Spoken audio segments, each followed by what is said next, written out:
नमस्कार साथियों, पार्थ अकेडमी में आपका स्वागत है। आज मैंने जो टॉपिक लिया है ये एग्जाम के दृष्टिकोण से बहुत महत्वपूर्ण है।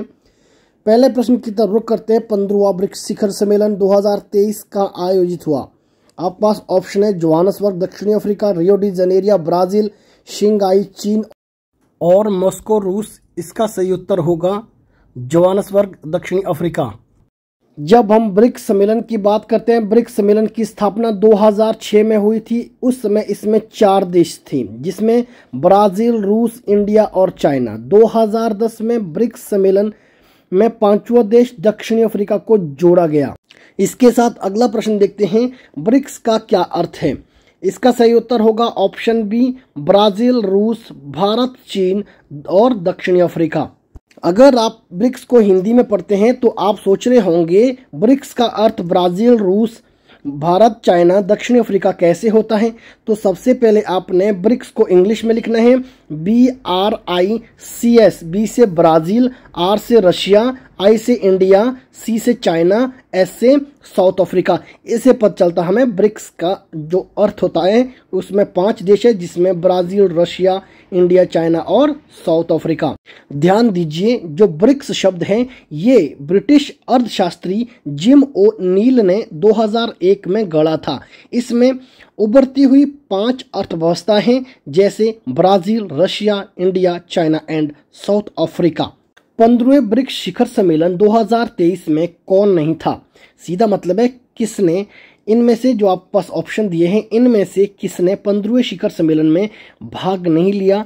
आप पास ऑप्शन है राष्ट्रपति Xi Jinping, Ramaphosa, Vladimir Putin और नरेंद्र मोदी। सबसे पहले यहाँ पर ध्यान देते हैं, राष्ट्रपति शी जिनपिंग आपके चाइना के राष्ट्रपति हैं, रामफोसा आपके दक्षिणी अफ्रीका के राष्ट्रपति हैं, व्लादिमीर पुतिन ये आपके रूस के राष्ट्रपति हैं। अगर नरेंद्र मोदी जी की बात करें, ये भारत के प्रधानमंत्री हैं। इसके साथ बात करते हैं, इसका सही उत्तर होगा option C, Vladimir Putin. Vladimir Putin ने 15वें शिखर सम्मेलन 2023 में भाग नहीं लिया।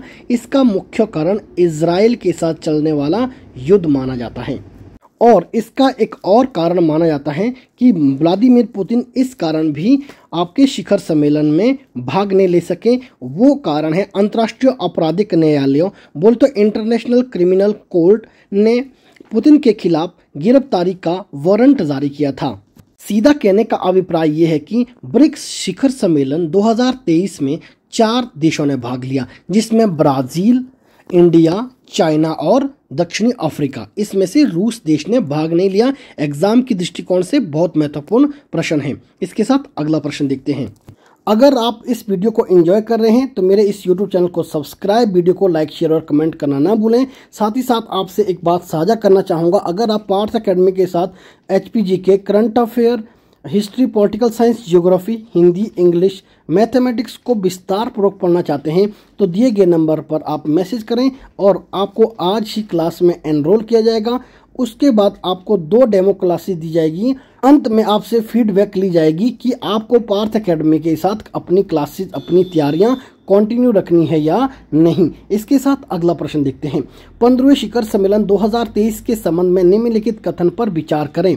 आपके लिए जितने भी क्वेश्चन लिए गए हैं ये एग्जाम की दृष्टिकोण से बहुत महत्वपूर्ण क्वेश्चन है, किसी न किसी एग्जाम में अभी तक पूछे जा चुके हैं। ऑप्शन ए की तरफ चलते हैं। व्लादिमीर पुतिन इनमें शामिल नहीं हुए। जी हाँ, बिल्कुल सही है। 15वें शिखर सम्मेलन में व्लादिमीर पुतिन ने हिस्सा नहीं लिया। इसके साथ ऑप्शन 2 देखते हैं। अंतर्राष्ट्रीय आपराधिक न्यायालय, बोले तो इंटरनेशनल क्रिमिनल कोर्ट ने पुतिन के खिलाफ गिरफ्तारी का वारंट जारी किया है। ये भी बिल्कुल सही है। इसका सही उत्तर होगा ऑप्शन गो, 1 और 2 दोनों। इसके साथ अगला प्रश्न देखते हैं। 15वें ब्रिक्स शिखर सम्मेलन 2023 का विषय क्या था। सीधा मतलब है इसकी थीम क्या थी। इसका सही उत्तर होगा ऑप्शन बी, ब्रिक्स और अफ्रीका पारस्परिक रूप से त्वरित विकास, सतत विकास और समावेशी बहुपक्षवाद के लिए साझेदारी। इसके साथ अगला प्रश्न देखते हैं। ब्रिक्स का मुख्यालय कहाँ है। शंघाई चीन, मॉस्को रूस, नई दिल्ली भारत और जोहान्सबर्ग दक्षिणी अफ्रीका। इसका सही उत्तर होगा ऑप्शन ए, शंघाई चीन। इसके साथ अगला प्रश्न देखते हैं। निम्नलिखित में से कौन ब्रिक्स का सदस्य नहीं है। आपके पास ऑप्शन है चीन, ये तो है। आपका ऑप्शन है रूस, ये भी है। जापान ये नहीं है। दक्षिण अफ्रीका ये तो है। इसका सही उत्तर होगा ऑप्शन सी, जापान। इसके साथ अगला प्रश्न देखते हैं। पहला ब्रिक्स शिखर सम्मेलन कब आयोजित किया गया? आपके पास ऑप्शन है 2001, 2005, 2009 और 2013। इसका सही उत्तर होगा ऑप्शन सी, 2009। यहाँ पर आपने 3 चीजें विशेष तौर पर याद रखनी है।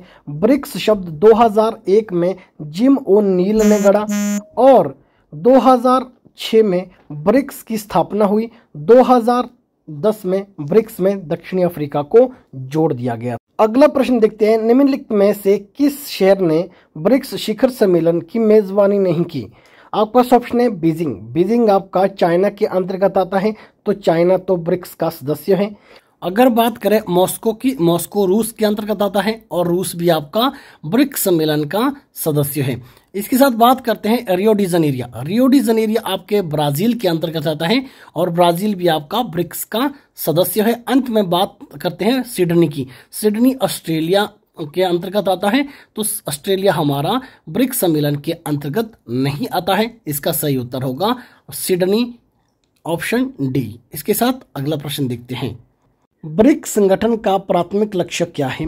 केवल सदस्य देशों के बीच मुक्त व्यापार को बढ़ावा देना, आपसी रक्षा के लिए एक सैन्य गठबंधन बनाना, सदस्य देशों के बीच सहयोग और विकास को सुविधाजनक बनाना, ऑप्शन डी सदस्य देशों के लिए एक सामान्य मुद्रा स्थापित करना। इसका सही उत्तर होगा ऑप्शन सी, सदस्य देशों के बीच सहयोग और विकास को सुविधाजनक बनाना। इसके साथ अगला प्रश्न देखते हैं। ब्रिक्स राष्ट्र के संदर्भ में निम्नलिखित कथनों पर विचार करें। नंबर 1, यह दुनिया की आबादी का लगभग 41% हिस्सा है। यह जीडीपी का लगभग 24% है। वैश्विक व्यापार में इसकी हिस्सेदारी 16% है। ध्यान दीजिए, इसका सही उत्तर होगा ऑप्शन डी, 1, 2 और 3।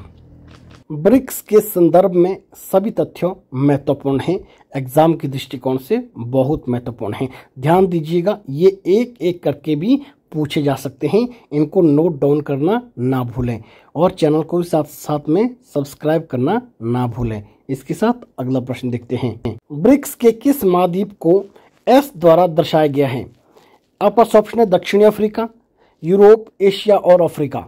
इसका उत्तर आप मुझे कमेंट बॉक्स में देंगे। इसके साथ अगला प्रश्न की तरफ चलते हैं।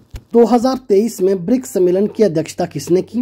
Narendra Modi, Vladimir Putin, Ramaphosa और उपयुक्त सभी। इसका सही उत्तर होगा ऑप्शन सी, रामाफोसा ने, जो आपके दक्षिणी अफ्रीका के प्रेसिडेंट हैं। इसके साथ अगला प्रश्न देखते हैं। अगर आपको यहाँ पर प्रश्न पूछा जाता कि 2023 में 15वें शिखर सम्मेलन में किस देश ने अध्यक्षता की, तो आपने उत्तर करना था दक्षिणी अफ्रीका। अब यहाँ पर देखते हैं कि सबसे पहले किस देश ने ब्रिक्स सम्मेलन की अध्यक्षता की थी, तो आपने उत्तर करना है रूस ने। कब की थी? 2009 में। अगर उसके बाद बात करें ब्राजील 2010, चाइना 2011, भारत 2012। अब यहाँ पर ध्यान देना है कि भारत ने कितनी बार ब्रिक्स सम्मेलन में अध्यक्षता की, एग्जाम के दृष्टिकोण से बहुत महत्वपूर्ण है। तो आपने उत्तर करना है 3 बार, 2012, 2016 और 2021 में। 2016 और 2021 में नरेंद्र मोदी जी ने ब्रिक्स सम्मेलन की अध्यक्षता की और 2012 में डॉक्टर मनमोहन सिंह ने ब्रिक्स सम्मेलन की अध्यक्षता की थी। इतना हमें इस प्रश्न के बारे में पता होना चाहिए, एग्जाम के दृष्टिकोण से बहुत महत्वपूर्ण है। इसके साथ अगला प्रश्न देखते हैं।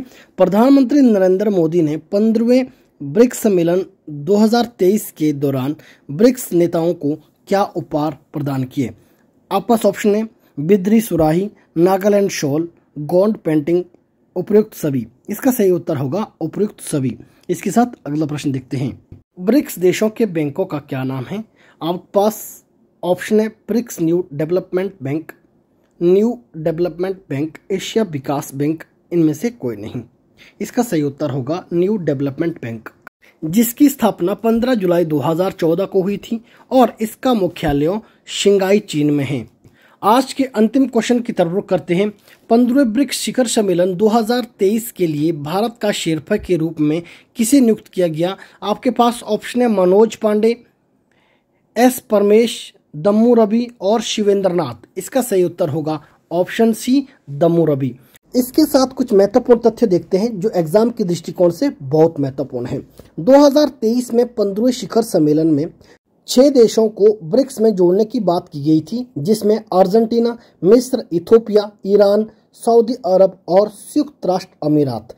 पर इसमें से अर्जेंटीना ने ब्रिक्स के साथ मिलने से इनकार किया है। एग्जाम की दृष्टिकोण से सभी तथ्य महत्वपूर्ण हैं। आशा करता हूं कि आपने इस वीडियो को एंजॉय किया होगा। अगर सच में आपको ये वीडियो अच्छी लगी तो मेरे इस यूट्यूब चैनल को सब्सक्राइब, वीडियो को लाइक, शेयर और कमेंट करना ना भूलें। नमस्कार, जय हिंद, जय हिमाचल।